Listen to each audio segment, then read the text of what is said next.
আসসালামু আলাইকুম ওয়া রাহমাতুল্লাহ।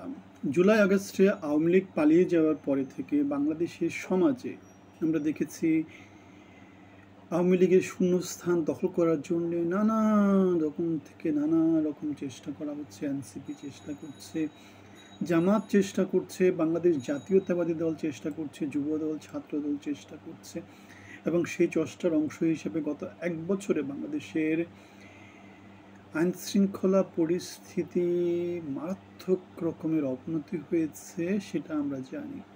আমরা জানি এককেন্দ্রিক বিশ্ব এবং বহুকেন্দ্রিক বিশ্বের মধ্যে সমস্যাটা কি।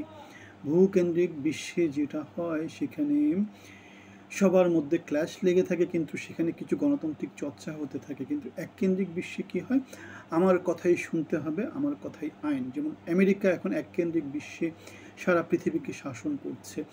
হাসিনার ফ্যাসিজম যখন ছিল তখন হাসিনাও এককেন্দ্রিক বাংলাদেশ চালিয়েছিল, যে হাসিনার কথার উপরে আওয়ামী লীগের কথার উপরে কোনো কথা চলতো না।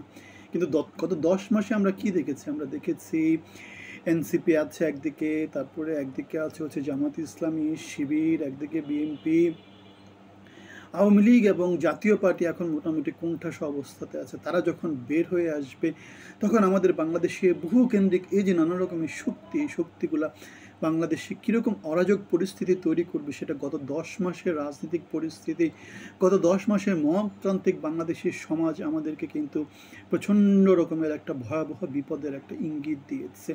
আপনারা কি সেটার সাথে অ্যাগ্রি করেন নাকি অ্যাগ্রি করেন না? অ্যাগ্রি যদি না করে থাকেন সেখানে আপনি কোন জায়গাতে কেন অ্যাগ্রি করেন না সেটা আমাদেরকে বলতে পারেন। তাহলে আমরা যেটা বলতে চাচ্ছি সেটা হচ্ছে বাংলাদেশের এই যে এই অরাজক পরিস্থিতি, অরাজক পরিস্থিতিকে উত্তরণ করতে হলে কি করতে হবে? সৎ এবং যোগ্য লোকদেরকে নিয়ে আসতে হবে, আইনের শাসন প্রচণ্ড রকম শক্তিতে প্রয়োগ করতে হবে। কাউকে আইনের বিরোধী কোনো কিছু করতে দেয়া যাবে না। প্রচণ্ড রকমের শক্তিতে দেশের প্রতিষ্ঠানগুলোকে তাদের কার্যক্রম হাতে নিতে হবে। যদি সেটা করতে না পারে, যদি শক্ত নেতৃত্ব, রাজনৈতিক নেতৃত্ব অথবা যেটাকে বলে আর কি প্রশাসনিক নেতৃত্ব যদি না থাকে, বাংলাদেশ সেটা অর্জন করতে পারবে না। যদি টাকা পয়সা দিয়ে, চাঁদাবাজি দিয়ে, লেনদেন দিয়ে, পিছনের দরজা দিয়ে যদি সব কিছু ম্যানেজ হয়, যদি অযোগ্যদেরকে ক্ষমতায়িত করা হয়, তাহলে বাংলাদেশ 55 বছরের যে সংস্কৃতি, সেই সংস্কৃতি থেকে কোনোভাবেই বের হতে পারবে না। আপনারা দেখেছেন গতকালকে মহাখালীর হোটেল জাকারিয়াতে যেইভাবে যুব দলের একজন দুজন মহিলাকে নির্যাতন করার চেষ্টা করেছে, হোটেলে ভাঙচুর করেছে, মানে সেটা আমাদেরকে নতুন নতুন বিভীষিকার একটা ইঙ্গিত দেয়। অথবা আমাদের পটিয়াতে পুলিশকে যেভাবে মবতান্ত্রিক সমাজ দিয়ে যেভাবে তাদেরকে রক্তাক্ত করার চেষ্টা করা হয়েছে, সেটা আমাদেরকে বাংলাদেশের অস্থিতিশীলতার ইঙ্গিত দেয়। এখন নির্বাচন হলে কি সেই জিনিসটা পরিবর্তন হবে কিনা? পরিবর্তন হতে হলে অনেক কিছুই লাগবে।